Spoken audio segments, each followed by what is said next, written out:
നിങ്ങളുടെ ഈ ചിരിയാണ് ആൾക്കാർക്ക് ദേഷ്യം വന്നത്. എന്ത് ചോദിച്ചാലും ഒരു ചിരിയുണ്ട്, അഹങ്കാരം നിറഞ്ഞ ചിരി എന്ന് പറയുന്നത്. സത്യം പറഞ്ഞു, നിങ്ങൾ അഹങ്കാരിയാണോ? എൻ്റെ റെസ്റ്റോറൻറ്റിനെ ക്രിട്ടിസൈസ് ചെയ്യുന്ന രീതിയിലുള്ള, അല്ലെങ്കിൽ എന്നെ ക്രിട്ടിസൈസ് ചെയ്യുന്ന രീതിയിലുള്ള ഒരു വീഡിയോ എനിക്ക് അയച്ച് ഒരാൾ തന്നാൽ ആക്ഷൻ എടുക്കാനുണ്ടെങ്കിലേ ബോധർ ചെയ്യുള്ളൂ. ആക്ച്വലി മക്ഡൊണാൾഡ്സും KFC ഒക്കെ അത് ആഗ്രഹിക്കുന്നുണ്ടാവും. കാരണം അവസാനം കാശ് മേടിക്കുന്നതാണ് ഞങ്ങൾക്ക് ലാഭം. ആദ്യം കാശ് മേടിക്കുന്ന എനിക്ക് നഷ്ടമാണ്. എന്നെ നേരിട്ട് അറിയിക്കണം 9995930055. പക്ഷെ എന്നെ വിളിക്കാൻ നിൽക്കരുത്. ഒരു തമാശയുണ്ട്. ഞങ്ങളുടെ കച്ചവടം കൂടിയാണ്. ഇവരെന്താണോ അച്ചീവ് ചെയ്യാൻ ശ്രമിക്കുന്നത് അതല്ല ജനങ്ങൾ മനസ്സിലാക്കുന്നത്. പക്ഷെ ആരെങ്കിലും എന്തെങ്കിലും എവിടെയെങ്കിലും പറയുന്നത് കേട്ടിട്ട് സ്വന്തം ആൾക്കാരെ വരെ നിങ്ങൾ സംശയിക്കാൻ സാധ്യതയില്ല. ഇതാണ് നിങ്ങളുടെ മനോഭാവമെങ്കിൽ, ഈ ചിന്താഗതിയിലാണ് പോകണമെങ്കിൽ. അവരൊരു സിനിമയെ കുറിച്ച് പറയുന്നതായാലും ഒരു സംഭവത്തെ അവരുടെ റീച്ചിന് വേണ്ടി മാത്രമാണ് അവരത് ചെയ്യുന്നത്. അപ്പോൾ വേണമെങ്കിൽ എന്നോട് ചോദിക്കാം, നിങ്ങൾ പണ്ട് പല റെസ്റ്റോറൻറ്റിലും പോയിട്ട് പലരെയും ക്രിട്ടിസൈസ് ചെയ്തിട്ടില്ലെന്ന്. ഞാൻ സ്പെസിഫിക് ആയിട്ട് കാരണം പറഞ്ഞിട്ടല്ലാതെ ഒരാളെയും ക്രിട്ടിസൈസ് ചെയ്തിട്ട് എൻ്റെ ഓർമ്മയിലില്ല. നമസ്കാരം, welcome to Jango Space. It's me Sreenath K Janardhanan. ഇപ്പോൾ നമ്മുടെ കൂടെയുള്ള അതിഥി ആരാന്ന് വെച്ച് കഴിഞ്ഞാൽ വൻ വിവാദങ്ങളോട് പടപൊരുതി മുമ്പോട്ട് പോയിക്കൊണ്ടിരിക്കുന്ന ഒരു സംരംഭകൻ. കുറച്ച് നാളുകളായി നമ്മളെല്ലാവരും സോഷ്യൽ മീഡിയയിൽ നമ്മൾ കേട്ടുകൊണ്ടിരിക്കുന്ന ഒരു പേരാണ് മൃണാൾ ദാസ്. അപ്പോൾ എന്തായാലും വ്ളോഗറാണ്, ബിസിനസ്മാനാണ്, ഒരു സംരംഭകനാണ്. അപ്പോൾ ഇദ്ദേഹം നമ്മളോടൊപ്പം ഉണ്ട്. നമസ്കാരം. നമസ്കാരം. നിങ്ങളുടെ ഈ ചിരിയാണ് ആൾക്കാർക്ക് ദേഷ്യം വന്നത്. എന്ത് ചോദിച്ചാലും ഒരു ചിരിയുണ്ട്, അഹങ്കാരം നിറഞ്ഞ ചിരി എന്ന് പറയുന്നത്. സത്യം പറഞ്ഞു, നിങ്ങൾ അഹങ്കാരിയാണോ? അതെനിക്കറിയില്ല. ഒരു ബിസിനസ്സിൽ ഒരു ബേസിക് കോൺസെപ്റ്റ് ഉണ്ട്. ഒന്നുകിൽ ബിസിനസ്മാന് ഒരു ഫേക്ക് ആയിട്ടുള്ള ഒരു വിനയം ഉണ്ടാവാം, അല്ലെങ്കിൽ അറഗൻ്റായിട്ട്, അതായത് ആ അരഗൻ്റ് എന്ന് പറയുന്നത് ഓണസ്റ്റ് അരഗൻസ് ആണ്. Fake diplomacy versus honest arrogance. ഈ ഫേക്ക് ഡിപ്ലോമസി എന്ന് പറയുന്നത് ഒരു കസ്റ്റമറെ കാണുമ്പോൾ അയ്യോ എത്ര കാലമായി കണ്ടിട്ട് ആ പരിപാടി അദ്ദേഹത്തിന് ഈ ബിസിനസ്സുകാരൻ ഇതിനു മുമ്പ് കണ്ടിട്ടില്ല. അതായത് സുഖിപ്പിക്കാൻ നോക്കുക. അത് തട്ടിപ്പാണ്. തട്ടിപ്പെന്ന് പറഞ്ഞാൽ എല്ലാവരും അങ്ങനെയാണെന്നല്ല. അതിപ്പോൾ എത്രയോ ബിസിനസ്സുകാരുണ്ട് സ്ഥിരമായിട്ട് കസ്റ്റമേഴ്സിനെ കാണുന്നത്, അതല്ല ഉദ്ദേശിക്കുന്നത്. അങ്ങനെ ഫേക്ക് ചെയ്യേണ്ട ഒരു കാര്യമുണ്ടെന്ന് എനിക്ക് തോന്നുന്നില്ല. ഓണസ്റ്റ് അരഗൻസ് എന്ന് പറഞ്ഞാൽ എന്താ ഉദ്ദേശിക്കുന്നതെന്ന് അറിയാം? അഹങ്കാരം എന്നല്ല ഉദ്ദേശിക്കുന്നത്. ഒരു നമ്മുടെ പ്രൊഡക്റ്റിൽ നമുക്കൊരു വിശ്വാസം വേണം. നിങ്ങൾ കേട്ടിട്ടുണ്ടോയെന്ന് അറിയില്ല, സാഗർ എന്ന് പറഞ്ഞൊരു റെസ്റ്റോറൻ്റ് ഉണ്ട് കോഴിക്കോട്. ദയവ് ചെയ്ത് ഇനി സാഗർ റെസ്റ്റോറൻറ്റിൻ്റെ തലയിൽ ആരും കയറരുത്. ഞാൻ ഈ പറയുന്ന മനുഷ്യൻ മരിച്ചു പോയിട്ട് കാലം കുറേയായി. ഞാൻ ആ ഓണസ്റ്റ് അരഗൻസിൻ്റെ ഉദാഹരണം പറയാം. അപ്പം അത് ഉണ്ടാക്കിയത് ഹംസക്ക എന്ന് പറയുന്ന മനുഷ്യനാണ്, സാഗർ ഹംസക്ക. എനിക്കൊക്കെ ഒന്ന് നേരിട്ട് കാണാൻ പറ്റുന്നതിന് മുമ്പേ മൂപ്പരും മരിച്ചുപോയി. ലെജൻഡാണ്. ലെജൻഡ് എന്ന് പറഞ്ഞാൽ എന്തുകൊണ്ടെന്ന് വെച്ചാൽ, ഇന്നത്തെ മാതൃകയിൽ കേരള റെസ്റ്റോറൻറ്റിനെ ആദ്യമായിട്ട് മാസ് രീതിയിൽ ആൾക്കാർ വരുന്ന രീതിയിൽ കാണിച്ചു കൊടുത്തത് ഹംസക്കയാണ്. അതിന് മുമ്പ് ചായക്കടകളാണ് ഉണ്ടായിരുന്നത്. അതിന് മുമ്പായിരുന്നു എങ്ങനെയുണ്ടായിരുന്നത്, ഒരു വെപ്പുകാരൻ എന്ന് പറയാം. ഈ ഉസ്താദ് ഹോട്ടലിൽ പറയുന്നത് കേട്ടിട്ടില്ലേ? ഒരു അഭിമാനക്കുറവായിരുന്നു റെസ്റ്റോറൻറ്റ് നടത്തലും. അല്ലെങ്കിൽ ഇപ്പോൾ അപ്പു സിനിമയിൽ നമ്മുടെ KR വിജയ കാപ്പി കുടിക്കുമ്പോൾ മുരളി വന്ന് നിന്നിട്ട് അവിടെ കടയിൽ കാപ്പി കുടി, അതായത് ഒരു റെസ്റ്റോറൻറ്റിൽ നിന്ന് ഭക്ഷണം കഴിക്കുന്നത് പോലും ഒരു മാനക്കേടായിട്ടാണ് ഒരു കാലത്ത് കണ്ടിരുന്നത്. ചില സിനിമയിൽ പരാമർശങ്ങൾ കേൾക്കാം, എനിക്ക് റെസ്റ്റോറൻറ്റിൽ പോകേണ്ട കാര്യമില്ല കാരണം എൻ്റെ വീട്ടിൽ തീറ്റയും കൂടിയുണ്ടെന്ന്. അങ്ങനെയൊക്കെ കേട്ടിട്ടില്ലേ? അതായത് ഒരു പടത്തില് ഇപ്പോൾ പിന്നെ സിദ്ദിഖ് എന്താ പറയുന്നത്, സിദ്ദിഖിന്റെ ക്യാരക്ടർ എന്താ പറയുന്നത് ഉസ്താദ് ഹോട്ടലിൽ, വെപ്പുകാരൻ്റെ മോനുള്ള പേര് കേട്ട് ഞാൻ മടുത്തു. ഈ ദുൽഖർ എനിക്ക് പിന്നെ ഇവിടെ പോയിട്ട് ഞാൻ ഇതാണ് പഠിച്ചത് എന്ന് പറയുമ്പോൾ ഇയാൾ ഡിസപ്പോയിന്റഡ് ആവുകയാണ് അല്ലേ? ഭീകരമായിട്ട് ഡിസപ്പോയിന്റഡ്. നിനക്ക് വെപ്പുകാരനായാൽ മതിയോ? അത് മാറ്റാൻ മുൻകൈ എടുത്തത് പറഞ്ഞാൽ സാഗറാംസൊക്കെ അങ്ങനെ മനഃപൂർവ്വം ചെയ്തു എന്നല്ല ഞാൻ പറയുന്നത്. പക്ഷേ അതിന് കാരണക്കാരനായ അതായത് ഇതൊരു അഭിമാനത്തോടെ ചെയ്യാൻ പറ്റുന്നൊരു ജോലിയാണെന്നുള്ളൊരു രീതിയിലേക്ക് ഇതിനെ കൊണ്ടുവന്നത് ഹംസക്കയാണ്. ഹംസക്കയാണ് എന്ന് വെച്ച് കഴിഞ്ഞാൽ ശരിയാണ്, ആലപ്പുഴയിൽ ബ്രദേഴ്സ് വളരെ പണ്ടേ ഉള്ളതാണ്. പക്ഷേ ആരാണ് ആദ്യം തുടങ്ങി അതൊന്നും എനിക്കറിയില്ല. കേരളം ഏതൊരു കാലഘട്ടം പറയുന്നത് ഹംസക്ക മരിച്ചിട്ട് തന്നെ വളരെ കാലങ്ങളായി. അതായത് ഈവൻ പാരഗൺ പോലും തുടങ്ങുന്ന കാലത്ത് ഹംസക്കേനെയാണ് ഒരു അയ്യോ അങ്ങനെ കാണില്ലേ നമ്മൾ. ഇപ്പം നിങ്ങൾ അഭിനയിക്കാൻ താല്പര്യമുള്ള ഒരാളാണെങ്കിൽ നിങ്ങളിപ്പോൾ ഇന്നത്തെ ആസിഫ് അലീനെ ഇങ്ങനെ നോക്കില്ലേ, എന്താണ് ആസിഫ് അലി പക്ഷേ ജൂനിയർ അല്ലേ. അപ്പം അങ്ങനെ നോക്കിക്കഴിഞ്ഞാൽ ജൂനിയർ അല്ലേ എന്ന് പറഞ്ഞാൽ മമ്മൂട്ടിക്കും മോഹൻലാലിനും ജൂനിയർ എന്നായിട്ട് ഉദ്ദേശിക്കുന്നത്, അല്ലാണ്ട് ആസിഫ് അലി ജൂനിയർ എന്നല്ല. ഇദ്ദേഹം ചെയ്തൊരു കാര്യമുണ്ട്, ഇത് കോഴിക്കോട്ടങ്ങാടിയിലെ വളരെ ഫേമസ് സ്റ്റോറിയാണ്. ഓണസ്റ്റ് അരഗൻസിൻ്റെ എക്സാമ്പിളാണ് ഞാൻ പറയുന്നത്. ഈ ഹംസക്കയുടെ പരിപാടി എന്ന് വെച്ചാൽ രാവിലെ വരും, ബ്രേക്ക്ഫാസ്റ്റ് ഉണ്ട്, 4 മണി വരെ ഹംസക്കയുടെ കാര്യത്തിലുണ്ടോയെന്ന് അറിയില്ല, ഇപ്പോൾ സാധാരണ ബ്രേക്ക്ഫാസ്റ്റ് ഉണ്ട്, 4 മണി വരെ കൗണ്ടറിലിരിക്കും, 4 മണിക്ക് വീട്ടിൽ പോകും, 4 മണി വരെ കച്ചവടം ചെയ്യുന്ന സകല കാശും ഹംസക്ക എടുത്തുകൊണ്ട് പോകും. 4 മണി മുതൽ ക്ലോസിങ് രാത്രി വരെ കച്ചവടം ചെയ്യുന്ന കാശും കൊണ്ട് റെസ്റ്റോറൻറ്റിലെ സകല ചിലവ് കഴിഞ്ഞോണം. വല്ലാത്തൊരു ടാക്ടിക്സാണ്. കാരണം എന്ന് വെച്ച് കഴിഞ്ഞാൽ എന്ന് വെച്ച് ശമ്പളം കൊടുക്കാതിരിക്കുകയോ അരിയുടെയോ പച്ചക്കറിയുടെയോ മാംസത്തിൻ്റെയോ മീനിൻ്റെയോ പൈസ കൊടുക്കാതിരിക്കുകയോ ഒന്നും ചെയ്യില്ല. അപ്പം ഒരു പിടുത്തം ഉണ്ടാവും അവിടെ. ധാരാളിത്തം കാണിക്കില്ല. കാശുണ്ടെന്ന് വെച്ച് നമ്മൾ ധാരാളിത്തം കാണിക്കുന്ന ഒരു അവസ്ഥ ഉണ്ടാവില്ല. അത് വല്ലാത്തൊരു ടെക്നിക്കാണത് ബിസിനസ്സിൻ്റെ.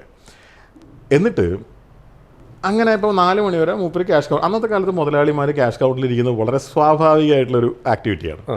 ഒരു മനുഷ്യൻ ബില്ല് കൊടുക്കാൻ ക്യാഷ് കൗണ്ടറിൽ വന്നപ്പോൾ ഹംസക്കയോട് പറഞ്ഞു, നിങ്ങളെ ബിരിയാണി തീരെ പോരാട്ടോ, സാഗർ ഫേമസ് ആണ് ബിരിയാണിക്ക്, അന്നും അതെ ഇന്നും അതെ. ഹംസക്ക പോയിട്ട് എത്ര കാലമായി, ഇന്നും അതെ, വെരി ഫേമസ്. അതായത് കോഴിക്കോട്ടെ ഒരു 5 റെസ്റ്റോറൻറ്റ്സ് ബിരിയാണിയുടെ കാര്യത്തിൽ ഫേമസ് പറഞ്ഞു കഴിഞ്ഞാൽ ലെജൻഡറി ആയിട്ടുള്ള ബോംബെ ഹോട്ടൽ, പാരഗൺ, റഹ്മത്ത്, ടോപ്പ് ഫോം, സാഗർ, പിന്നെ ഇപ്പോൾ കുറ്റിച്ചിറ ബിരിയാണി സെൻ്ററൊക്കെ ആ കാലത്തെ ഒരു റെസ്റ്റോറൻ്റ് അല്ല, പക്ഷേ ഇപ്പോൾ അതും വളരെ ഫേമസ്. അങ്ങനെ അതാണ്. ഇയാൾ പറഞ്ഞു നിങ്ങളുടെ ബിരിയാണി തീരെ പോരാട്ടോ. ഹംസക്ക എന്താ ചെയ്യുന്നറിയോ, സാറേ 1 മിനിറ്റ് എന്ന് പറഞ്ഞു. ഈ ഹംസക്കയുടെ ഒരു തിയറി ഉണ്ട്, ദമ്മ് പൊട്ടിച്ചിട്ട് 1 മണിക്കൂറിനുള്ളിൽ ബിരിയാണി തീർന്നോണം, ഇല്ലെങ്കിൽ ആ ചെമ്പെടുത്ത് കളയണം. ചെമ്പെടുത്ത് കളയണം എന്ന് പറഞ്ഞാൽ ചെമ്പല്ല കളയുക, അതിനകത്ത് ബിരിയാണിയാണ് കളയുക. പക്ഷെ ഒരിക്കലും സാഗറിൽ അത് കളയേണ്ടി വന്നിട്ടില്ല എന്നാണ് കഥ. അതായത് ദമ്മ് പൊട്ടിച്ച് 1 മണിക്കൂറിനുള്ളിൽ ചെമ്പ് കാലിയോ. അങ്ങനെ ഇതിനെ ഭീകരമായിട്ട് സ്നേഹിക്കുന്ന മനുഷ്യനാണ്. ഈ തൊഴിലിനെയും എല്ലാ ഈ ഇവിടെ നടക്കുന്ന കാര്യങ്ങളെയും നേരെ പോകുന്നു. അതായത് ഇദ്ദേഹം കഴിച്ച ബിരിയാണി എന്തെങ്കിലും ഇഷ്യൂ ഉണ്ടോയെന്ന് കിച്ചണിൽ പോയിട്ട് അന്വേഷിക്കുന്നു, നേരെ തിരിച്ചു വരുന്നു, പ്രശ്നമൊന്നുമില്ല. അപ്പം ഇങ്ങേരോട് സംസാരിച്ചപ്പോൾ ഇങ്ങേര് ചില അഭിപ്രായങ്ങൾ പറഞ്ഞു. അപ്പോൾ ഹംസക്കയ്ക്ക് കാര്യം പിടികിട്ടി. ഹംസക്ക അവിടെ ഫ്ലോറിലുള്ള സകല വെയിറ്റേഴ്സിനെയും വിളിച്ചു. എന്നിട്ട് ഈ വെയിറ്റേഴ്സിനോട് പറഞ്ഞു, ഇദ്ദേഹത്തിൻ്റെ നടുവിൽ നിർത്തിയിട്ട് കേട്ടോ, മക്കളെ ഇദ്ദേഹത്തിന് സാറിനെ ഒന്ന് നോട്ട് ചെയ്തോ, സാർ ഇനി ഇവിടെ വന്നാൽ ബിരിയാണി കൊടുക്കരുത്, നിങ്ങൾ വേറെ എന്തെങ്കിലും കൊടുത്തു, കാരണം മൂപ്പരിക്ക് ബിരിയാണി എന്താണെന്ന് അറിയില്ല. അതാണ് ഓണസ്റ്റ് അരഗൻസ്. സംഭവം എന്ന് പറയുന്നത് അദ്ദേഹത്തിന് അപമാനിക്കലാണോ എന്ന് ചോദിച്ചാൽ ഓഫ് കോഴ്സ് ആണ്, അല്ലേ? അദ്ദേഹത്തിൻ്റെ സ്ഥാനത്താണ് നമ്മളെങ്കിൽ ആണ്, തീർച്ചയായിട്ടും. പക്ഷേ ഈ പ്രൊഡക്റ്റിൻ്റെ മുകളിലുള്ളൊരു വിശ്വാസം എന്ന് പറയുന്നൊരു സാധനമുണ്ട്, അത് വേണം. ഇപ്പോൾ സാർ ഒരുപാട് ഫുഡ് മറ്റേ വ്ളോഗിങ് ചെയ്യുന്ന ടൈമിൽ ഒരുപാട് യാത്ര ചെയ്തിട്ടുണ്ട്. പല സ്ഥലങ്ങളിൽ ചെന്നിട്ട് നമ്മൾ പല പല അഭിപ്രായങ്ങളും. അപ്പോൾ ഇങ്ങനെ പല സ്ഥലങ്ങളിലും നമ്മൾ പല സ്ഥലങ്ങളിൽ പോയിട്ട് ഇഷ്ടപ്പെട്ടതും ഇഷ്ടപ്പെടാത്തതുമായിട്ടുള്ള കാര്യങ്ങൾ നമ്മൾ പറഞ്ഞിട്ടുണ്ട്. ഇപ്പോൾ ഉണ്ടാവുന്ന വിവാദങ്ങളുടെ കാരണങ്ങൾ ഒരു സൈഡ് നമ്മൾ പറയുകയാണ്. ഇപ്പോൾ ഒരു ലൈവിൽ ഏറ്റവും ലേറ്റസ്റ്റ് ഇപ്പോൾ പറയുന്നത് ലൈവിൽ പോകുമ്പോൾ ഒരു പയ്യൻ നിങ്ങളുടെ ബിരിയാണി മോശം എന്ന് പറയുമ്പോൾ സാർ റിയാക്ട് ചെയ്തേക്കുന്ന ഒരു ശൈലിയുണ്ട്. സർക്കാസം എന്ന് പറയുന്നൊരു സംഭവമുണ്ട്. അതെന്ന് പറയുന്നത് കൂട്ടുകാരുടെ ഇടയിലുള്ളതാണ്. ഇത് എന്നെ സംബന്ധിച്ചുള്ളൊരു ഫാമിലി പോലെയാണ്. ഇത് എന്നെ പരിചയമില്ലാത്തവർക്കുള്ളൊരു ഏർപ്പാടല്ല. ഈ പറഞ്ഞ പയ്യൻ പരിചയമുള്ളതാണോ? എനിക്കറിയില്ല, ഞാൻ എങ്ങനെയാണ് അവരെ കാണുന്നത്. എൻ്റെ റെസ്റ്റോറൻറ്റിൽ ഞാൻ നിൽക്കുമ്പോൾ എൻ്റെ ഒരു കസ്റ്റമർ വന്നിട്ട് നാളെ ബിരിയാണി പോരാ എന്ന് എൻ്റെ മുഖത്ത് നോക്കി എത്രയോ തവണ എനിക്ക് തന്നെ ഓർക്കാൻ പറ്റുന്നൊരു 10-15 ഇൻസിഡൻസ് ഉണ്ട്. എനിക്കറിയണ്ട എന്തുകൊണ്ടാ കുഴപ്പമെന്ന്. ഞാൻ ഇവനെ കളിയാക്കല്ലേ ചെയ്തേ ലൈവില്, അല്ലേ? പക്ഷെ എൻ്റെ കസ്റ്റമറോട് ഞാൻ അങ്ങനെയല്ല പെരുമാറുക. കസ്റ്റമറോട് എന്ന് പറഞ്ഞാൽ അയാളും കസ്റ്റമർ ആയിരിക്കും, പക്ഷെ ലൈവ് അല്ല. ലൈവ് എന്ന് പറയുന്ന റെസ്റ്റോറൻ്റായിട്ടൊരു ബന്ധമില്ല. That's A very different thing. ഈ ലൈവിൽ സ്ഥിരം കാണുന്ന ആളുകൾക്ക് മാത്രമല്ലല്ലോ വരാൻ ഇതല്ലോ. ലൈവിലല്ലാതെ ഒരാൾക്ക് എൻ്റെ റെസ്റ്റോറൻറ്റിനെ പറ്റിയിട്ട് ലൈവിൽ നിങ്ങൾ ചോദിച്ചു കഴിഞ്ഞാൽ ഞാൻ പെരുമാറുന്നത് വേറൊരു രീതിയിലാണ്. അതെന്തുകൊണ്ടാണ്? കാരണം ലൈവിൻ്റെ സ്വഭാവം അതാണ് ആൾക്കാരത് കാണുന്നത്. അത് നമ്മുടെ ഒരു ശൈലിയാണെന്നാണ് പറയുന്നത്. എത്രയോ കാലമായിട്ടുള്ളതല്ലേ, എത്രയോ ലൈവ് ഫേസ്ബുക്കിലും യൂട്യൂബിലും ഇല്ലേ? നിങ്ങൾക്ക് കണ്ടു നോക്കിയാൽ മനസ്സിലാവില്ല വേണമെങ്കിൽ. അതൊരു ടെൻഷൻ റിലീസാണ് ഞങ്ങൾക്കൊക്കെ. ഓക്കെ, അപ്പം ഞാൻ ചോദിക്കട്ടെ, അപ്പോൾ ഇത്ര ആളുകൾ ഇപ്പോൾ ഇത് അറിയാത്ത ആളുകളായിരിക്കില്ലേ അപ്പോൾ ഇപ്പോൾ വന്നിട്ട് ഇപ്പോൾ അഭിപ്രായങ്ങൾ പറയുന്നത്? അവർക്ക് എന്നെ അഭിപ്രായം അറിയിക്കാൻ ഇഷ്ടം പോലെ വഴികളുണ്ട്. അവർ റെസ്റ്റോറൻറ്റിൽ ഉണ്ടാകുമ്പോൾ ഞാനുണ്ടെങ്കിൽ എന്നോട് പറയാം, ഓൾവേസ് വെൽക്കം. അല്ലെങ്കിൽ എല്ലാ റെസ്റ്റോറൻറ്റിലും മാനേജർമാരുണ്ട്, അവിടെ ഹൗസ് കീപ്പിംഗ് സൂപ്പർവൈസർ ഉണ്ട്, പലരും ഉണ്ട്. ആരോട് വേണമെങ്കിലും പറയാം. ഇനി എന്നെ നേരിട്ട് അറിയിക്കണം, നിങ്ങൾ വാട്സാപ്പ് ചെയ്തോ 9995930055. ഫോൺ എടുത്തോ, ഡയൽ ചെയ്തോ, ഈ ഫോൺ ഡയൽ ചെയ്യും, ഈ ഫോൺ ടിങ് ചെയ്യും. അതെ. ഇതിലെന്ത് ബുദ്ധിമുട്ട്? പക്ഷെ എന്നെ വിളിക്കാൻ നിൽക്കരുത്. കാരണം എന്താ വെച്ച് കഴിഞ്ഞാൽ ഇപ്പം അങ്ങനെ കോൾ വന്നു കഴിഞ്ഞാൽ നമ്മൾ ഒരുപാട് കാര്യങ്ങൾ ചെയ്യല്ലേ. വാട്സാപ്പ് ചെയ്തോ നിങ്ങൾ, അല്ലെങ്കിൽ എൻ്റെ ഇൻസ്റ്റാഗ്രാമിൽ നിങ്ങൾ മെസ്സേജ് അയച്ചോ. ഓക്കെ. അല്ലെങ്കിൽ mrinal@hungrymrinal.com എൻ്റെ ഇമെയിൽ അഡ്രസ്സാണ്. ഞാൻ തന്നെ കാണുന്നത്, എൻ്റെ ഒരു അസിസ്റ്റന്റ് പോലും അല്ല കാണുക. ഓക്കെ. അപ്പോൾ അതായത് ഇപ്പോൾ ഇത് കണ്ടുകൊണ്ടിരിക്കുന്ന പ്രേക്ഷകരോട് എല്ലാവരോടും പറയാനുള്ളത്, നമുക്ക് എന്തെങ്കിലും റെസ്റ്റോറൻറ്റ് പരമായിട്ടുള്ള എന്തെങ്കിലും കംപ്ലയിൻസ് ഉണ്ടെങ്കിൽ ലൈവിൽ ഒന്ന് പറയരുത്. ലൈവിലും നിങ്ങൾ പറഞ്ഞോ, പക്ഷെ അവിടെ നിങ്ങൾക്ക് കിട്ടുന്ന ഉത്തരം കറക്റ്റ് ആയിരിക്കും. റെസ്റ്റോറൻറ്റ് ഓണർ മൃണാളിൻ്റെ അല്ല. അപ്പോൾ ഈ പറഞ്ഞു വരുന്നത്, അപ്പോൾ ആളുകൾ കാണുന്ന ഈ ലൈവിൽ കാണുന്ന മൃണാളും നേരിട്ട് കാണുന്ന മൃണാളും രണ്ടാണ്. നിങ്ങൾ ഒരുപാട് കാര്യങ്ങൾ എന്നെപ്പറ്റി പണ്ട് കേട്ടിട്ടുണ്ടാവുമല്ലോ. ഞാനാണോ നിങ്ങൾ ഇന്ന് കണ്ട? ഞാൻ അല്ല. പിന്നെന്താ പ്രശ്നം? എൻ്റെ റെസ്റ്റോറൻറ്റിൽ ഞാൻ ഉണ്ടാവുമ്പോൾ എന്നോട് സംസാരിക്കുന്ന കസ്റ്റമേഴ്സിന് ഈ പരാതികളൊന്നും ഇല്ലല്ലോ. ഉണ്ടോ? ഞങ്ങൾ വേറെ ഇഷ്യൂസ് ഒന്നും കാണുന്നില്ല. ഞാൻ പറഞ്ഞല്ലോ, ഇന്നലെയും ആ റെസ്റ്റോറൻറ്റിൽ 7-7:45 വരെ ഞാനുണ്ടായിരുന്നു വൈകിട്ട്. മിനിഞ്ഞാന്നും ഉണ്ടായിരുന്നു, അതിൻ്റെ തലേന്നും ഉണ്ടായിരുന്നു, എല്ലാ ദിവസവും ഉണ്ടായിരുന്നു. ഞങ്ങളെ ഇതൊരു തരത്തിൽ റിയൽ വേൾഡിൽ ബാധിക്കുന്നില്ല. ഓക്കെ. അപ്പോൾ സോഷ്യൽ മീഡിയയിൽ എന്ത് നടക്കുന്നു എന്നുള്ളത് ഞങ്ങൾ കാണുന്നുമില്ല.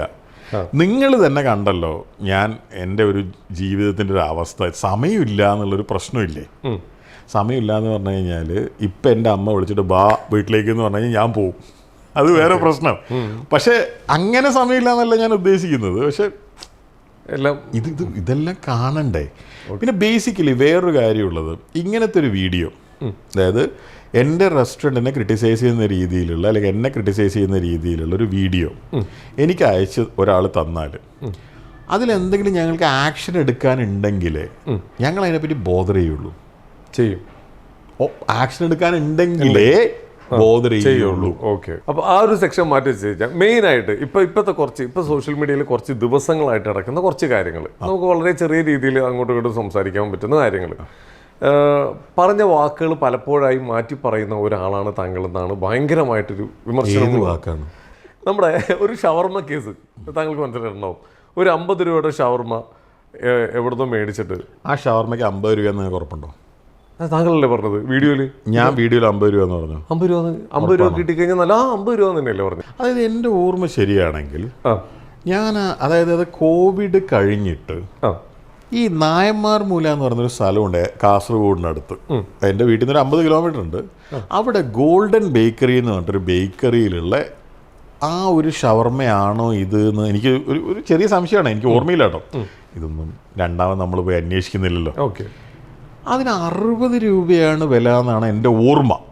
50 അല്ല എന്നാണ് എൻ്റെ, ഇതൊരു ഓർമ്മയാണ്, മേ ബി തെറ്റായിരിക്കും. അതുകൊണ്ടാണ് ഞാനത് പറഞ്ഞത്. ഓക്കെ. പറയാൻ കാരണം അതിൻ്റെ തൊട്ട് മുമ്പ് വ്യക്തമായിട്ട് പറഞ്ഞിട്ടുണ്ട്, ഒരു ചിക്കനിൽ നിന്ന് എത്ര ഷവർമ്മ നമുക്ക് കിട്ടും. അപ്പോൾ ഈ 50 രൂപയ്ക്കും 60 രൂപയ്ക്കും കിട്ടുന്ന ഷവർമ്മകളൊന്നും കഴിക്കരുതെന്നുള്ള രീതിയിൽ സംസാരിച്ചിട്ടുണ്ട്. ഈ ചിക്കൻ എന്ന് പറയുന്ന സാധനത്തിനൊന്നും ഇന്നുള്ള പോലെ മറ്റേ മീറ്റിന് 250 രൂപ വിലയും പരിപാടിയൊന്നും അന്നില്ല. കാരണം ഇത് മേടിക്കാൻ ആളങ്ങനെ ഭീകരമായിട്ട് കുറവല്ലേ. ഇൻഗ്രീഡിയൻറ്റ് പ്രൈസസ് ഒക്കെ അല്ലോ, ലേബർ കോസ്റ്റ് വളരല്ലോ, റെൻ്റ് എന്ന് പറയുന്നത് വളരല്ലോ. ആ സമയത്ത് നിങ്ങൾക്ക് ഈ പറയുന്ന കാശിന് ഷവർമ്മ കിട്ടും. ഞാൻ രണ്ടാമത് പറയുന്നത് അത് കഴിഞ്ഞ് 1.5 കൊല്ലമോ മറ്റോ കഴിഞ്ഞിട്ടാണ്. ഓക്കെ. അന്ന് ഞാൻ പറഞ്ഞത് നിങ്ങൾ ദേവി എന്തോ ഒരു എഗെയിൻ വേറൊരു ചോദ്യത്തിന് ഉത്തരമായിട്ടും ഒരു ചർച്ചയിലൊക്കെയാണ് ഇത് പറയുന്നത്. ഈ ഔട്ട് ഓഫ് കോണ്ടക്സ്റ്റാണ് ഈ വയറ്റുപ്പഴുപ്പ് മറ്റേ പരാന്നജീവികൾ ഇതെടുത്ത് വെക്കുന്നത്. അത് അവൻ്റെ വയറ്റുപ്പഴുപ്പാണല്ല, അവളുടെ വയറ്റുപ്പഴുപ്പാണ്, അവർ ചെയ്തോട്ടെ. നമ്മളെന്തിനാണ് നിനക്ക് മറുപടി പറയാൻ പോകുന്നത്? ഞാൻ അന്ന് പറഞ്ഞത് ക്വാളിറ്റി ഇഷ്യൂവിനെ പറ്റിയിട്ടാണ്. എന്തുകൊണ്ടെന്ന് വെച്ചാൽ അത്രയും ചെറിയ കോസ്റ്റിന് അന്ന് ഷവർമ ഉണ്ടാക്കാൻ പറ്റൂല. കാരണം അന്നത്തെ ചിക്കൻ പ്രൈസ് ഉണ്ട്, അന്നത്തെ ലേബർ കോസ്റ്റ് ഉണ്ട്, അന്നത്തെ റെന്റ് ഉണ്ട്. രസകരമായിട്ടുള്ള മറ്റൊരു സംഭവം കൂടി, അന്ന് ഇതിൻ്റെ കൂടി ഒരു ആൻസർ ഒന്ന് ക്ലിയർ ആക്കി തരും. ഒരു ഹോട്ടലിൽ പോയിട്ട് അവിടെ ഭക്ഷണം കഴിക്കാൻ നേരത്തെ റെസ്റ്റോറൻറ്റിൽ പോയിട്ട് ബില്ല് ചെയ്തു. ആദ്യം ബില്ല് ചെയ്തിട്ട് അതിനുശേഷം ഈ ഒരു എന്ന് പറഞ്ഞ ഏത് എന്ന് പറയണം. അത് നിങ്ങൾക്ക് അറിയില്ലല്ലോ. റെസ്റ്റോറൻറ്റിൽ നമുക്കിപ്പോൾ പേരറിയോ? ആ റെസ്റ്റോറൻറ്റിന്റെ പേരറിയില്ല. അറിയില്ല. റീലായിട്ടാണ്. നാടറിയോ? ഇല്ല. ഏത് റീൽ ആര് ചെയ്തു? താങ്കൾ ചെയ്തേക്കുന്ന ആ റീലിൻ്റെ ഉണ്ട്. ആ റീലൊന്ന് അയച്ചെന്ന് ഞാൻ അയച്ചുതരാം. എനിക്കുണ്ടോ മനസ്സിലാവില്ലേ? അതെ, ഇവിടെ ഇങ്ങനെ ഒരു സ്ഥലത്ത് ഭക്ഷണത്തിന് ആദ്യം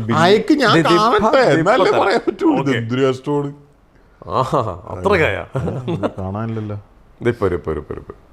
ഇട്ടുണ്ട് അതിൽ 33 സെക്കൻഡ്സ് 33 സെക്കൻഡിലാണോ ഇത്? കരക്കാർ ചെയ്ത വീഡിയോ അല്ല, അതിൽ 33 സെക്കൻഡ്സ് എടുത്ത് ഞാൻ എങ്ങനെ കണ്ടുപിടിക്കും റെസ്റ്റോറൻറ്റ് ഏതാന്ന്? റെസ്റ്റോറൻറ്റ് ഏതാന്ന് കണ്ടുപിടിക്കലല്ലേ എൻ്റെ ലക്ഷ്യം. ഓക്കെ, ഏതോ പരാന്നജീവി എൻ്റെ ഏതോ വീഡിയോ എന്തോ ചുരണ്ടിയിട്ട് അതിൻ്റെ ഇടയിൽ എന്തൊക്കെയോ കുത്തിക്കയറ്റി എന്തോ ചെയ്തതാണ്. നിങ്ങൾ മക്ഡൊണാൾഡ്സിൽ പോയിട്ടുണ്ടോ? പോയിട്ടുണ്ട്. KFCയിൽ പോയിട്ടുണ്ടോ? പോയിട്ടുണ്ട്. അവിടെ നിങ്ങൾക്ക് വെള്ളം കൊണ്ടുതരാൻ ആളുണ്ടോ? ഇല്ല, നമ്മൾ തന്നെ പോയി. അതാണ് സെൽഫ് സർവീസ്. പക്ഷേ സർവീസിന് ആൾക്കാരുണ്ട്, പിള്ളേരുണ്ട് അവിടെ. ഞാൻ പറയുന്നത് ഇന്ത്യയിലെ മക്ഡൊണാൾഡ്സും KFC അല്ല, ഒറിജിനൽ US-ലെ മക്ഡൊണാൾഡ്സും KFC. ഇത് എങ്ങോട്ടൊക്കെ പോണേ? ഞാൻ ഇവിടെ ഇരുന്നുകൊണ്ടല്ലേ ചോദിക്കുന്നത്. ഞാൻ US-ൽ പോയിട്ട് ഇത് കണ്ടിട്ടില്ല, ഞാൻ അതാ കോപ്പി ചെയ്ത്. ഇതിനെ നോൺ വെജിറ്റേറിയൻ മാതൃകയിൽ കേരളത്തിലേക്ക് കൊണ്ടുവരാൻ ശ്രമിക്കുകയും ഞാൻ ചെയ്തിട്ടുള്ളൂ. ഇത് ഞാൻ കണ്ടുപിടിച്ചൊന്നുമല്ല. ഇപ്പം നിങ്ങളിപ്പോൾ എൻ്റെ റെസ്റ്റോറൻറ്റിൽ നാളെ വന്നാൽ എന്താ സംഭവിക്കുക?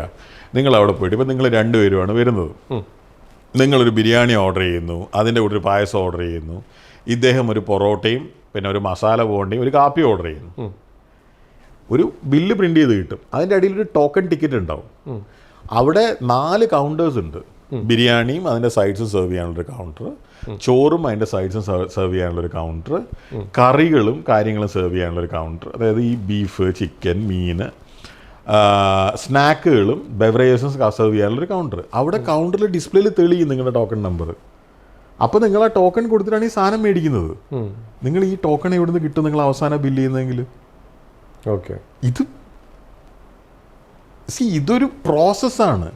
ഈ പ്രോസസ്സ് അവസാനം കാശ് മേടിക്കുന്ന രീതിയിലേക്ക് മാറ്റാനൊരു വഴിയുണ്ടെങ്കിൽ നിങ്ങൾ എനിക്ക് പറഞ്ഞാൽ ആക്ച്വലി മക്ഡൊണാൾഡ്സും KFC ഒക്കെ അത് ആഗ്രഹിക്കുന്നുണ്ടാവും.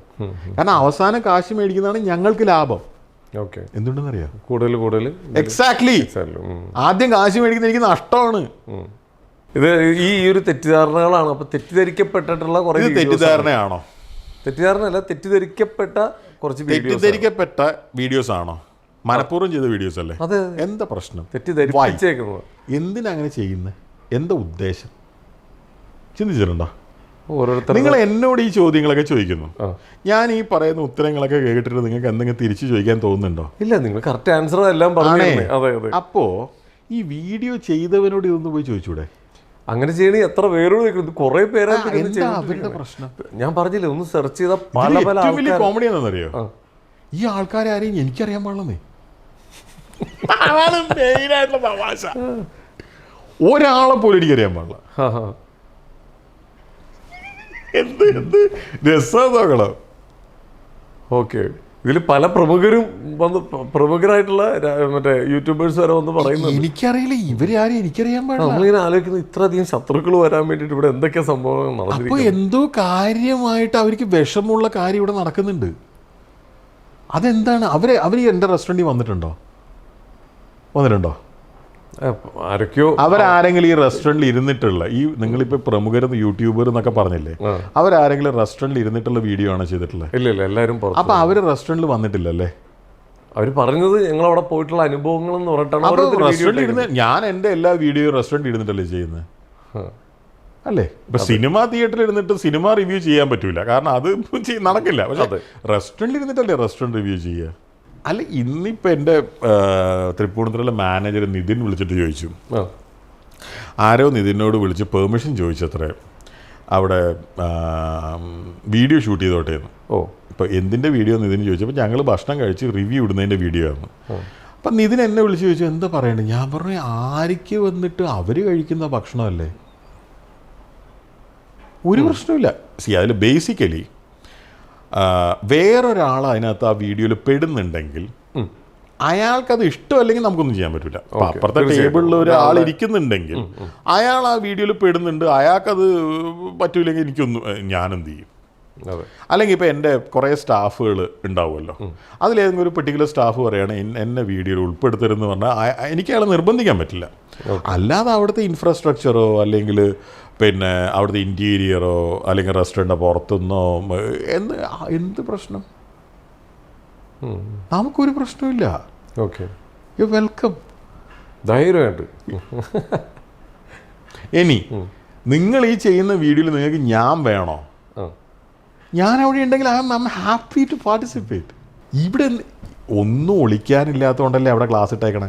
അതെ, എനിക്കവിടെ ചുമര് കിട്ടിയാലേ 3 ലാഭമാണ്.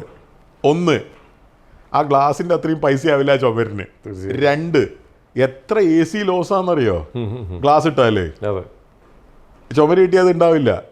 3, നമ്മൾ ചുമരാ കിട്ടിയതെങ്കിൽ അതിൻ്റെ പുറകിൽ എന്ത് വൃത്തിയോടും കാണിക്കുക, ആരും കാണൂല, ഗ്ലാസ് ആകുമ്പോൾ എല്ലാവരും മനസ്സിലായോ? അതെ.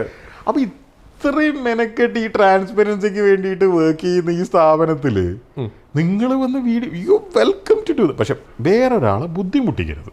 ഓക്കെ, വേറൊരാളുടെ പെർമിഷൻ ഇല്ലാതെ അയാൾക്ക് ചിലപ്പോൾ അഭിപ്രായ വ്യത്യാസം ഉണ്ടാകും. കാരണം അപ്പുറത്തെ ടേബിളിലെ ആൾ നിങ്ങളെന്തിനാ എൻ്റെ ഒന്നും ചെയ്യാൻ പറ്റില്ല. അത്രേ ഉള്ളൂ. ഓക്കെ, തീർച്ചയായിട്ടും. ഞാൻ എൻ്റെ റെസ്റ്റോറൻറ്റ് ഉണ്ടാകുമ്പോൾ നിങ്ങൾ എന്നെ ഷൂട്ട് ചെയ്തോ, എൻ്റെ പെർമിഷൻ പോലും മേടിക്കണ്ട. ഓക്കെ, എന്നോട് ചോദിക്കണ്ട. അതെ, അതായത് എൻ്റെ പെർമിഷൻ എന്നോട് ചോദിക്കണ്ട.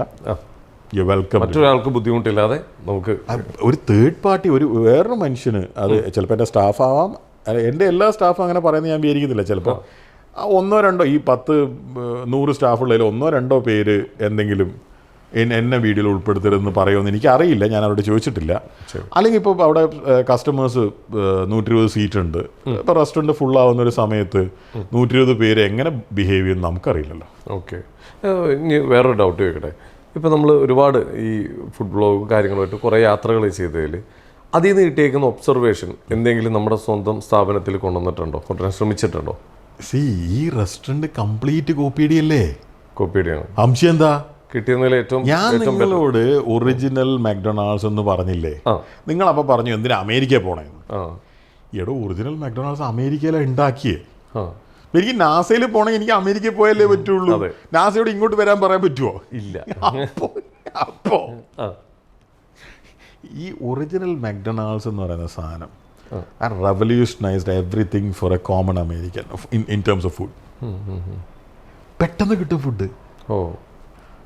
അതായത് ഒരു സാധാരണ റെസ്റ്റോറൻറ്റിൽ പോയിട്ട് ഇന്നിപ്പം ഞാൻ ഉച്ചയ്ക്ക് ഒരു വളരെ സാധാരണ ഊണുകടയിലാണ് പോയി കഴിച്ചത്. ഞാൻ വീഡിയോ ഷൂട്ട് ചെയ്തിട്ടുണ്ട്. അവിടെ കാളാഞ്ചി ഉണ്ടായിരുന്നു. പക്ഷെ കാളാഞ്ചി 1 കിലോ 650 ഗ്രാം ഉണ്ടായിരുന്നു. ഞാൻ ഒറ്റക്കായിരുന്നു, അതുകൊണ്ട് എനിക്ക് വാങ്ങി കഴിക്കാൻ പറ്റിയില്ല. പക്ഷേ ആ ഒരു കാളാഞ്ചി ഇപ്പം നമ്മൾ 2 പേര്, അപ്പോൾ നമ്മൾ 3 പേരും പോവുകയാണെങ്കിൽ നമുക്ക് വേണമെങ്കിൽ 1,650 കാളാഞ്ചി മേടിക്കാം അല്ലേ? നമുക്ക് കഴിച്ച് തീർക്കാൻ ശ്രമിക്കാം. നമ്മളത് ഓർഡർ ചെയ്തിരുന്നെങ്കിൽ പെട്ടെന്ന് കിട്ടുമോ? ഇല്ല. അത് റെസ്റ്റോറൻറ്റ് തെറ്റാണോ? അല്ല, കാരണം നമ്മളത് സെലക്ട് ചെയ്ത് അവർക്കത് പ്രിപ്പയർ ചെയ്യണ്ടേ? തീർച്ചയായും. പക്ഷെ മാക്ഡൊണാൾഡ്സ് എന്താ ചെയ്തത്? ഈസി ആയിട്ട് പെട്ടെന്ന് ചെയ്യാൻ പറ്റുന്ന സാധനം ചെയ്തു. ഞങ്ങളും അത് തന്നെ ചെയ്യുന്നത്. ബൾക്കായിട്ടാണ് ഞങ്ങൾ കറികളും എല്ലാം കുക്ക് ചെയ്യുന്നത്. അപ്പോൾ നിങ്ങൾക്ക് പെട്ടെന്ന് കിട്ടാനുള്ളൊരു പോസിബിലിറ്റി ഉണ്ട്. അപ്പോൾ ചില കസ്റ്റമേഴ്സ് ചോദിക്കും ഞങ്ങൾ അവിടെ വന്നിട്ട് 1 മണിക്കൂർ ക്യൂ നിന്നിട്ടുണ്ടല്ലോ എന്ന്. ശരിയാണ്, ഭീകര തിരക്കാണ്. ഞാൻ എന്ത് ചെയ്യും? ഈ മറ്റേ അരവിന്ദൻ്റെ അതികളിൽ പറഞ്ഞ അജു വർഗീസ് പറഞ്ഞല്ലോ, പന്നിപ്പടക്കം കത്തിച്ച് എറിയട്ടെന്ന്. അങ്ങനെ ചെയ്യാൻ പറ്റില്ലല്ലോ. ഓക്കെ. പിന്നെ മാത്രമല്ല, ഞങ്ങളുടെ ആദ്യകാലങ്ങളിൽ ഞങ്ങൾക്ക് ഈ തിരക്കിനെ ഹാൻഡിൽ ചെയ്യാൻ അറിയാത്തതിൻ്റെ പ്രശ്നങ്ങളും ഉണ്ടായിട്ടുണ്ടാവും. ഇപ്പം അത്രയും പ്രശ്നങ്ങളില്ല, കാരണം നമ്മൾ ഡേ ബൈ ഡേ പഠിച്ചുകൊണ്ടിരിക്കുകയല്ലേ. നമ്മളിതെല്ലാം അമ്മയുടെ ഗർഭപാത്രത്തിൽ നിന്ന് പഠിച്ചുകൊണ്ട് വന്ന ആൾക്കാരല്ലല്ലോ, ഡേ ബൈ ഡേ പഠിച്ചുകൊണ്ടിരിക്കുകയല്ലേ. അപ്പോൾ ഞാൻ പറഞ്ഞു വരുന്നത്, പെട്ടെന്ന് ഫുഡ് കിട്ടും. ഓക്കെ. നിങ്ങൾക്ക് 14 രൂപയും കൊണ്ട് നാളെ അവിടെ വന്നാൽ, ഇന്നിപ്പോൾ റെസ്റ്റോറൻറ്റ് പൂട്ടാറായി, രാത്രി വൈകുന്നേരം തുടങ്ങിയെങ്കിൽ രാത്രി നടക്കണേ. അപ്പോൾ 14 രൂപയും കൊണ്ട് നാളെ അവിടെ വന്നാൽ നിങ്ങൾക്ക് നല്ല കഞ്ഞി കിട്ടും. ഉപ്പിട്ട് കുടിച്ചോ, ഉപ്പിട്ട് കഞ്ഞി കുടിച്ചോ. 14 രൂപ. ഒരു ഹൈജീൻ കോംപ്രമൈസും ഞങ്ങൾ ചെയ്യാൻ ശ്രമിക്കുന്നില്ല. ഞങ്ങൾ പൊല്യൂഷൻ കൺട്രോൾ ബോർഡിൻ്റെ NOC ഉള്ള റെസ്റ്റോറൻ്റാണ്. പൊല്യൂഷൻ കൺട്രോൾ ബോർഡിൻ്റെ NOC എത്ര പേർക്ക് ഉണ്ടെന്ന് നിങ്ങളൊന്ന് അന്വേഷിച്ച് നോക്ക്. പോട്ടെ, പൊല്യൂഷൻ കൺട്രോൾ ബോർഡിൻ്റെ NOCക്ക് ഞാൻ കേരള ഗവൺമെൻറ് എത്ര ഫീസ് കൊടുത്തിട്ടുണ്ടാവുമെന്ന് ഊഹിക്കാവോ? ഈ ഐഫോൺ ഇത് മറ്റേ പ്രോ മാക്സ് അല്ലേ, ഇതിൻ്റെ വിലയേക്കാളും കൂടുതലായിരിക്കും, കുറവായിരിക്കും? എനിക്ക് ജസ്റ്റ് ഗവൺമെൻറ് ഫീസ്, NOCക്കുള്ള ഗവൺമെൻറ് ഫീസ് കുറവായിരിക്കാൻ കൂടുതലാണ്. യെസ്. അപ്പം ഞാൻ അതിന് വേണ്ടിയിട്ട് അതിന് മുമ്പ് എത്ര ഇൻവെസ്റ്റ് ചെയ്തിട്ടുണ്ടാകുന്ന നിങ്ങൾക്ക് ഊഹിക്കാലോ. ഇതൊരു സർട്ടിഫിക്കറ്റാണ്, ഗവൺമെൻറ് സർട്ടിഫിക്കറ്റാണ്. അങ്ങനെയുള്ള റെസ്റ്റോറൻറ്റിൽ നിന്നാണ് നിങ്ങൾക്ക് 14 രൂപയ്ക്ക് ഉച്ചയ്ക്ക് വയറ് നടക്കാൻ പറ്റുന്ന രീതിയിൽ കഞ്ഞി കിട്ടുന്നത്. ഇനി നിങ്ങൾക്ക് ആ പോർഷൻ പോരാന്ന് വെച്ചോ, 20 രൂപയ്ക്ക് വലിയ പോർഷൻ കഞ്ഞിയുണ്ട്, കഴിച്ചു. ഇങ്ങനത്തെ കുറച്ച് സംഭവങ്ങൾ, നല്ല അഭിപ്രായങ്ങളും ഒരുപാട് ആളുകളുടെ നല്ല അഭിപ്രായം മോശം അഭിപ്രായം ഒക്കെ നമ്മൾ കാണുന്നില്ല. കാരണം നമ്മൾ ഭീകരമായിട്ട് തിരക്ക് പിടിച്ച് പണിയെടുത്തുകൊണ്ടിരിക്കുകയാണ്. എൻ്റെ ഈ റെസ്റ്റോറൻറ്റിൽ ഇപ്പോൾ ഒരു ഈ ഫോണിൽ ഇപ്പോഴൊരു 100 മെസ്സേജെങ്കിലും ഉണ്ട് ഈ ഗ്രൂപ്പിൽ ഇൻവെസ്റ്റ് ചെയ്യാൻ താല്പര്യമുള്ള ആൾക്കാരുടെ. ഓക്കെ. എന്തായാലും നമ്മൾ നേരത്തെ പറഞ്ഞ പോലെ കൊച്ചി ബേസ് ചെയ്തിട്ട് ഇനിയും നമ്മുടെ സ്ഥാപനങ്ങൾ വരും. ധൈര്യമായിട്ട് മുമ്പോട്ട് തന്നെ പോയിക്കൊണ്ടിരിക്കുകയാണ്. അല്ല, ഇത് അല്ല, ഒരു കാര്യം കേട്ടോ, ശരിക്ക് നമ്മളിവിടെ വരുന്നവരെ ഇപ്പം സാർ പറയുമ്പോഴാണ് പല കാര്യങ്ങളും തെറ്റിദ്ധരിക്കപ്പെടുന്ന രീതിയിലാണ് ആളുകളിലേക്ക് എത്തുന്നത്. തെറ്റിദ്ധരിക്കുന്നതാണോ തെറ്റിദ്ധരിപ്പിക്കുന്നതാണോ? തെറ്റിദ്ധരിപ്പിക്കുന്നത് തന്നെ. എന്തിനാ അങ്ങനെ ചെയ്യുന്നത്? അതാണ്. അല്ല, ഇനി ഇതിപ്പോൾ ഇതേപോലെ ആ പോയിന്റ് ദയവ് ഇത് നിങ്ങൾ ആലോചിക്കൂ. തീർച്ചയായിട്ടും. അതായത് നിങ്ങൾ തെറ്റിദ്ധരിക്കുക എന്ന് പറയുന്നത് നിങ്ങൾ നിഷ്കളങ്കമായിട്ട് ഈ വീഡിയോ കണ്ടിട്ട് തെറ്റിദ്ധരിക്കപ്പെടുന്നതാണ്. എന്തിനാണ് ഈ തെറ്റിദ്ധരിപ്പിക്കുന്നത്? അതല്ലേ അതിൻ്റെ കാര്യം. ഞാൻ ഈ പറയുന്ന റെസ്റ്റോറൻറ്റില്ലേ, അത് രാവിലെ 7 മണി മുതൽ രാത്രി 1 മണി വരെ തുറന്ന് കിടക്കുന്ന സ്ഥാപനമാണ്. നിങ്ങൾക്ക് ആർക്കും അവിടെ വന്നൂടെ? അതെ. ഒളിച്ചു വെക്കാൻ പറ്റുമോ? ഇത് മൂടി വെക്കാൻ പറ്റുമോ? അല്ല, എനിക്കറിയാൻ പാടാണ് ഞാൻ ചോദിക്കുകയാണ്. ഇത് 6000 സ്ക്വയർ ഫീറ്റുള്ള എത്ര മീറ്റർ ഹൈറ്റുള്ള ഒരു വലിയ ബിൽഡിംഗ് അല്ലേ ഇത്? ഇത് ലുലുവിൻ്റെ നെക്സ്റ്റ്, അതായത് എൻ്റെ റെസ്റ്റോറൻറ്റിൽ നിന്ന് നോക്കിയാൽ ലുലുവിൻ്റെ ചുമരാണ് കാണുക. അതെ. അതായത് ലുലു കളമശ്ശേരി മുനിസിപ്പാലിറ്റിയിലാണ്, ഞങ്ങൾ കൊച്ചി കോർപ്പറേഷനിലാണ്. പക്ഷേ അതിൻ്റെ ഇടയിൽ ഒരു തോട് മാത്രമേ ഉള്ളൂ. അപ്പോൾ ഇത് കണ്ടുപിടിക്കാനോ ഇവിടെ വരാനോ ആർക്കും ഒരു ബുദ്ധിമുട്ടുമില്ലല്ലോ. അപ്പോൾ ഇവിടെ ഒരു തവണ പോലും വരാത്ത, ഇവിടെ എന്താ നടക്കുന്നതെന്ന് ഒരു ഗ്രാഹ്യമില്ലാത്ത ഇവരെന്തിനാണ് ഇതിനെ തെറ്റിദ്ധരിപ്പിക്കാൻ നടക്കുന്നത്? ഇവരെന്നോടാണോ ദ്രോഹം ചെയ്യുന്നത്? നിങ്ങൾ ആലോചിച്ചിട്ടുണ്ടോ അത്? അല്ല, ഇവരാരോടാണ് ദ്രോഹം ചെയ്യുന്നത്? ഉപയോഗപ്പെടുത്തുന്ന ഉപഭോക്താക്കൾ അല്ല, അത് ഈ റെസ്റ്റോറൻറ്റിൻ്റെ കാര്യത്തിൽ ഇവരെന്നോട് മാത്രമാണോ ഇത് ചെയ്യുന്നത്? ഇവരുടെ ഒരു രീതി തന്നെ അതല്ലേ? അല്ലേ? അപ്പോൾ അവരൊരു സിനിമയെ കുറിച്ച് പറയുന്നതായാലും ഒരു സംഭവത്തെ അവരുടെ റീച്ചിന് വേണ്ടി മാത്രമാണ് അവരത് ചെയ്യുന്നത്. അപ്പോൾ വേണമെങ്കിൽ എന്നോട് ചോദിക്കാം, നിങ്ങൾ പണ്ട് പല റെസ്റ്റോറൻറ്റിലും പോയിട്ട് പലരെയും ക്രിട്ടിസൈസ് ചെയ്തിട്ടില്ലെന്ന്. ഞാൻ സ്പെസിഫിക് ആയിട്ട് കാരണം പറഞ്ഞിട്ടല്ലാതെ ഒരാളെയും ക്രിട്ടിസൈസ് ചെയ്തിട്ട് എൻ്റെ ഓർമ്മയിലില്ല. കൃത്യമായിട്ട് കാര്യം പറഞ്ഞിട്ടില്ലേ? ഇതാണ് പ്രശ്നം. ഇവർക്ക് അങ്ങനെ എന്താ പറയാനുള്ളത് ഇതിനെക്കുറിച്ചിട്ട്? ഞാൻ പണ്ട് എപ്പോഴെങ്കിലും ചെയ്തൊരു വീഡിയോയോ? ഞാൻ വീഡിയോ ചെയ്യുന്ന തുടങ്ങിയിട്ട് 7 കൊല്ലമായി. 7 കൊല്ലത്തിനിടയിൽ ലോകം എത്ര മാറി. ഓക്കെ, ഇപ്പോഴാണ് ക്ലിയർ ആയത് കാര്യങ്ങൾ. എന്തായാലും അടിപൊളി. എന്തായാലും ഇപ്പോൾ നമ്മുടെ സ്ഥാപനത്തിൽ കിട്ടിക്കൊണ്ടിരിക്കുന്ന സേവനങ്ങൾ അത് ഒരുപാട് ആൾക്കാർ അത് ഉപയോഗപ്പെടുത്തുന്നുണ്ട്, നല്ല രീതിയിൽ ഉപയോഗപ്പെടുത്തുന്നുണ്ട്, അതിൻ്റെ അഭിപ്രായങ്ങളും വരുന്നുണ്ട്. പക്ഷേ ഈ തെറ്റിദ്ധരിക്കപ്പെടുന്ന രീതിയിലുള്ള ഒരുപാട് വീഡിയോകൾ നിറഞ്ഞു വന്നപ്പോഴത്തേക്കും ആളുകളുടെ ഉള്ളിൽ തന്നെ പലരും അവിടെ ചെന്ന് ഈ സേവനം നേരിൽ കാണാത്ത ആളുകൾ പോലും അവരുടെ ഉള്ളിലൊരു കൺഫ്യൂഷൻ ഉണ്ടായി. ആ കൺഫ്യൂഷനാണ് നമ്മളിന്ന് ഇവിടെ എത്തിച്ചേക്കുന്നത്. കാരണം എന്തുകൊണ്ടാണ് ഒരു തമാശയുണ്ട്. ഞങ്ങളുടെ കച്ചവടം കൂടുകയാണ്. കൂടുകയാണെന്ന് പറഞ്ഞു കഴിഞ്ഞാൽ, അതായത് ഭീകര മഴക്കാലമാണല്ലോ കൊച്ചിയിൽ. ചില സമയത്ത് ചെയ്ത പെയ്യുന്ന മഴ കണ്ടു കഴിഞ്ഞാൽ മഴക്ക് നമ്മളൊന്നും വിരോധം ഉണ്ടോ എന്ന് തോന്നുന്ന രീതിയിലുള്ള മഴയാണ് പെയ്യുന്നത്. അതെ. അതുപോലെ എടപ്പള്ളി ജംഗ്ഷൻ എന്ന് പറയുന്നത് ഈ മഴ പെയ്തു കഴിഞ്ഞാൽ വളരെ കുഴപ്പം പിടിച്ചൊരു സ്ഥലമായിട്ട് മാറും, അറിയാലോ. പിന്നെ ഈ കഴിഞ്ഞ വീക്കെൻഡൊക്കെ ലുലുവിൻ്റെ ഓഫറും കാര്യങ്ങളൊക്കെ ആയിട്ട് അവിടെ ഭീകര ബ്ലോക്കായിരുന്നു.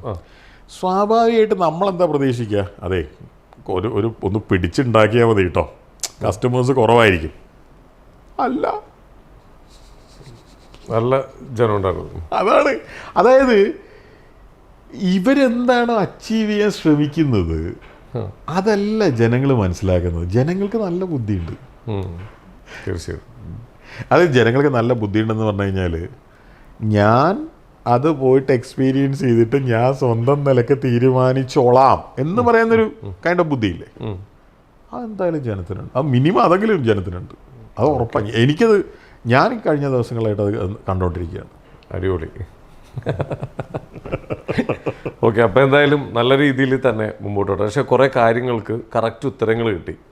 ഈ ഉത്തരങ്ങൾ പലർക്കും അത് കേൾക്കേണ്ടതായിട്ടുണ്ടായിരുന്നു. എന്തായാലും നിങ്ങൾക്ക് സത്യത്തിൽ തോന്നുന്നുണ്ടോ ഈ പറയുന്ന വീഡിയോസ് ഉണ്ടാക്കിയവർക്ക് ഈ കാര്യം അറിയില്ല എന്ന്? ആയിരിക്കും, അവർക്ക് നന്നായിട്ട് ഇതൊക്കെ അറിയാം, അവരറിഞ്ഞുകൊണ്ട് തന്നെ ചെയ്യുന്നതാണ്. ഓക്കെ, പക്ഷേ അതിലൊറ്റ കാര്യമേ ഉള്ളൂ, അവരുടെ വയറ്റിപ്പഴപ്പാണ്. അവർ ചെയ്തോട്ടെ. എന്തായാലും നമ്മൾ മുമ്പോട്ടേ. നമ്മൾ മുമ്പോട്ടല്ലാത്ത വേറൊരു പരിപാടി ഇല്ലല്ലോ ഇവിടെ. ഓക്കെ, ഇതിൽ നമ്മൾ എന്ന് പറയുന്ന ഒരു ഗ്രൂപ്പ് ആൾക്കാർ എല്ലാവർക്കും ചുറ്റും ഉണ്ടാവില്ല. ഇങ്ങനത്തെ ഒരു കാര്യത്തിനെങ്ങാനും ഞാൻ ചെയ്യുന്ന എന്തെങ്കിലും ഒരു കാര്യത്തിന് ഞാൻ പുറകോട്ട് പോയാൽ അവരെന്നെ വെട്ടിക്കൊല്ലും. തീർച്ചയായിട്ടും. നിന്നെ പറ്റി ഇങ്ങനെയൊന്നും അല്ലടാ ഞങ്ങള്, ഓഫ് കോഴ്സ് അവർ പറയും. ഓക്കെ, അപ്പം എന്തായാലും ഓക്കെ. അല്ല, ഈ നേരത്തെ എന്നോട് പറഞ്ഞില്ലേ നിങ്ങളുടെ ചിരി കാണുമ്പോൾ അതിനൊരു അഹങ്കാരം ഉണ്ടോ? അതെന്താ അങ്ങനെ? അതിൻ്റെ അടിയിൽ വന്ന കംപ്ലീറ്റ് കമന്റുകൾ അതായിരുന്നു. ഒരാളൊരു ഡൗട്ട് ചോദിക്കുമ്പോൾ അവിടെ നിന്ന് പൊട്ടിച്ചിരിക്കണമൊക്കെ അവരുടെ ചിരി അഹങ്കാരം നിറഞ്ഞ ചിരിയിലാണ് ആ മറുപടി കൊടുക്കുന്നത്. അല്ല, അതിന് ഉത്തരവും താങ്കൾ തന്നെ പറഞ്ഞു. എൻ്റെ ലൈവില് ഞാൻ വേറെ ആളാണ്. ലൈവ് മാത്രമല്ല, ഇപ്പം നിങ്ങൾ എന്നോട് കാര്യം ചോദിക്കുകയാണ്, അപ്പൊ എനിക്ക് മാത്രം അറിയുന്ന ചില കാര്യങ്ങൾ ചിലപ്പോൾ ഉണ്ടാവില്ലേ, എനിക്കത് ആലോചിച്ച് തിരിച്ചൂടെ? അതെ, ഞാനത് കഴിഞ്ഞിട്ട് നിങ്ങളോട് അപമര്യാദയായിട്ട് പെരുമാറുന്നുണ്ടെങ്കിലല്ലേ പ്രശ്നമുള്ളൂ. തീർച്ചയായിട്ടും. ഒരു ഉദാഹരണത്തിന്, നിങ്ങൾ സ്കൂളിൽ പഠിക്കുമ്പോൾ എന്തെങ്കിലും നിങ്ങളുടെ ഒരു ചെറിയ പ്രായത്തിലൊരു ക്രഷിനെ കുറിച്ച് ഞാൻ പറയാം. നിങ്ങളുടെ മനസ്സിലേക്ക് ഒരു ഓർമ്മ വരില്ലേ, നിങ്ങൾക്ക് മാത്രം അറിയുന്നത്. അപ്പം നിങ്ങളുടെ മുഖത്ത് ചിലപ്പോൾ ഒരു ചിരി വരില്ലേ, ആ ചിരി നിങ്ങളുടെ സ്വന്തമല്ലേ, അതെ, നിങ്ങളുടെ മാത്രം പ്രോപ്പർട്ടി അല്ലേ. അതെ, നിങ്ങൾക്കത് എക്സ്പ്ലെയിൻ ചെയ്യാൻ പറ്റുമോ? ഇല്ല. നിങ്ങളത് എക്സ്പ്ലെയിൻ ചെയ്യേണ്ട കാര്യമുണ്ടോ? ഇല്ല. എന്തിനാണ് ഇതിനെയൊക്കെ ആൾക്കാർ ക്വസ്റ്റ്യൻ ചെയ്യാൻ നിൽക്കുന്നത്? എന്താണ്? അതായത് ചിലപ്പോൾ അവർക്ക് അങ്ങനെ ചിരിക്കാൻ പറ്റുന്നുണ്ടാവില്ലായിരിക്കും, കാരണം അവർക്ക് അങ്ങനെ സ്കൂളിൽ പഠിച്ചപ്പോൾ ഒരു ക്രഷ് ഇല്ലായിരിക്കും. അത് നിങ്ങളുടെ തെറ്റാണോ? അല്ല. എന്താണ്? അതായത് ഞാൻ ചിന്തിക്കുന്ന പോലെ, ഞാൻ പെരുമാറുന്ന പോലെ ലോകത്ത് എല്ലാവരും പെരുമാറി ചിന്തിക്കണം ചെയ്യണമെന്ന് വാശി പിടിക്കുന്നത് എന്തിനാണ്? അതെ, ആൾക്കാർ എന്താ ചെയ്തോട്ടെ, അവരുടെ ഇഷ്ടമല്ലേ. ഓക്കെ, എന്തായാലും അടിപൊളി. ഇതിൽ വളരെ വളരെ സന്തോഷം. വിലപ്പെട്ട കുറച്ച് സമയമാണ് ഞങ്ങൾ എടുത്തതെന്നറിയാം, പക്ഷേ ഞങ്ങൾ വഴി കുറച്ച് ഇൻഫർമേഷൻസ് എന്തായാലും പുറത്തേക്ക് എന്തായാലും ഇത് മറ്റേ വലിയ ഇൻഫർമേഷൻ ആണ്. ഇത് വെച്ചിട്ടാണ് ഇന്ത്യനെ മുന്നോട്ട് കൊണ്ടുപോകണത്. അല്ല, ഇതിൽ പല തെറ്റിദ്ധാരണകളും ഉണ്ടായിരുന്നു. അല്ല, നമ്മൾ വഴി അത് മാറ്റാൻ പറ്റിയ വലിയ കാര്യം തന്നെയല്ലേ. എനിക്ക് വിരോധമില്ല, എന്തായാലും വിരോധമില്ല. തെറ്റും ധരിച്ചാലും വിരോധമില്ല, തെറ്റല്ലാതെ ധരിച്ചാലും വിരോധം. നിങ്ങളെ ഇഷ്ടമാണ്. ഓക്കെ, എന്തായാലും നമ്മുടെ സംരംഭത്തിന് ഞങ്ങളുടെ വകയും ഒരുപാട് ആശംസകൾ ഞങ്ങൾ നേരുകയാണ്. പിന്നെ എനിക്ക് ഒരു കാര്യം പറയാനുള്ളൂ. ഈ സ്ഥാപനം ഉണ്ടല്ലോ, ഈ വീഡിയോ കാണുന്ന ഒരുപാട് പേര് ഒരിക്കലും ആ സ്ഥാപനത്തിൽ ചിലപ്പോൾ ഒരു തവണ പോലും വരില്ല. കാരണം അവർ ഈ നാട്ടുകാരായിരിക്കില്ല, അവർ വേറെ രാജ്യത്തായിരിക്കും, എന്തെങ്കിലും ആയിരിക്കും. അല്ലെങ്കിൽ ചിലപ്പോൾ കൊച്ചിയിലാണെങ്കിൽ തന്നെ അവർക്ക് അവിടെ വരാൻ സൗകര്യം ഉണ്ടാവില്ല. ഒരു പ്രശ്നമില്ല. അപ്പം ഞാനിപ്പോൾ കൊച്ചിയിൽ ജീവിക്കാതെ കൊല്ലത്തിലേ ഞാൻ പോകാത്ത സ്ഥലങ്ങളുണ്ട്, ഒരു കുഴപ്പമില്ല. ഏറ്റവും ചുരുങ്ങിയത് ഒരാൾ പറയുന്നൊരു കാര്യം വിശ്വസിക്കുന്നതിന് മുമ്പ് അത് എൻ്റെ സ്ഥാപനത്തിനെ കുറിച്ചിട്ടാവണമെന്നില്ല, നേരത്തെ ഞാൻ ആ ബ്രിഗേഡിയറുടെ മോളെ കുറിച്ച് പറഞ്ഞില്ലേ, നിങ്ങളുടെ സ്വന്തം കുട്ടീനെ കുറിച്ചിട്ടായിരിക്കും. ആരെങ്കിലും പറയുന്നത് വിശ്വസിക്കുന്നതിന് മുമ്പ് ആ കുട്ടിയോടൊന്ന് ചോദിക്കുക. നിങ്ങൾ പറഞ്ഞില്ലേ ഇവിടെ വന്നിട്ട് എന്നോട് ചോദിച്ചപ്പോൾ ഒരുപാട് കാര്യങ്ങൾ ക്ലിയർ ആയിരുന്നു. നിങ്ങൾ എൻ്റെ കാര്യം വിട്, എൻ്റെ സ്ഥാപനത്തിൻ്റെ കാര്യം വിട്, അത് എന്തെങ്കിലും ആവട്ടെ, നിങ്ങളെ പ്രശ്നമല്ലല്ലോ. പക്ഷെ ആരെങ്കിലും എന്തെങ്കിലും എവിടെയെങ്കിലും പറയുന്നത് കേട്ടിട്ട് സ്വന്തം ആൾക്കാരെ വരെ നിങ്ങൾ സംശയിക്കാൻ സാധ്യതയില്ല. ഇതാണ് നിങ്ങളുടെ മനോഭാവമെങ്കിൽ, ഈ ചിന്താഗതിയിലാണ് പോകണമെങ്കിൽ. സംശയം ഞങ്ങൾക്കല്ല, സംശയിക്കപ്പെടുന്ന ആൾക്കാരുടെ ഒരാളെ തന്നെ ഫോക്കസ് ചെയ്ത് ഇങ്ങനെ പറയുമ്പോൾ നമ്മളത് എന്താണെന്ന് അറിയാൻ വേണ്ടി വന്നതാണ്. ഞങ്ങൾ പറഞ്ഞാണ്, ഞാൻ ഈ സംശയിക്കുന്ന ആളുടെ കാര്യമാണ് പറയുന്നത്. ആരാണോ സംശയിക്കുന്നത് അയാൾക്ക് നേരിട്ട് ഇതിനെക്കുറിച്ച് എന്തെങ്കിലും അറിയോ? അതെ, അയാൾ നേരിട്ട് ഇന്ന് വരെ ഇത് കണ്ടിട്ടുണ്ടോ? പോട്ടെ, അയാൾക്ക് ഈ സംശയം ഉണ്ടാവാൻ സാധ്യതയുണ്ടായ വീഡിയോകൾ, ആ വീഡിയോ ചെയ്തയാൾ ഇവിടെ വന്നിട്ടുണ്ടോ? ഇല്ല. അല്ല, എന്ത് വിചിത്രാണല്ലേ. ഇനി എന്തെങ്കിലും ചോദിക്കാനുണ്ടോ? ഇല്ല. എത്ര കുഴപ്പം പിടിച്ച ചോദ്യം ചോദിക്കാട്ടോ? ഇല്ല, ഏകദേശം ഇതൊക്കെ തന്നെയായിരുന്നു നമുക്ക്. അല്ല, എത്ര കുഴപ്പം പിടിച്ച ചോദ്യം എന്ന് വെച്ചാൽ നിങ്ങൾക്ക് മാത്രമല്ല ആർക്ക് വേണേൽ ചോദിക്കാം. അതെ, വെൽക്കം ടു ആസ്ക്. ഓക്കെ, അപ്പോൾ എന്തായാലും ഒരുപാട് ഒരുപാട് സന്തോഷം. എന്തായാലും നമ്മുടെ സ്ഥാപനത്തിൽ ഒരുപാട് ആശംസകൾ നേരെയാണ്. Thank you.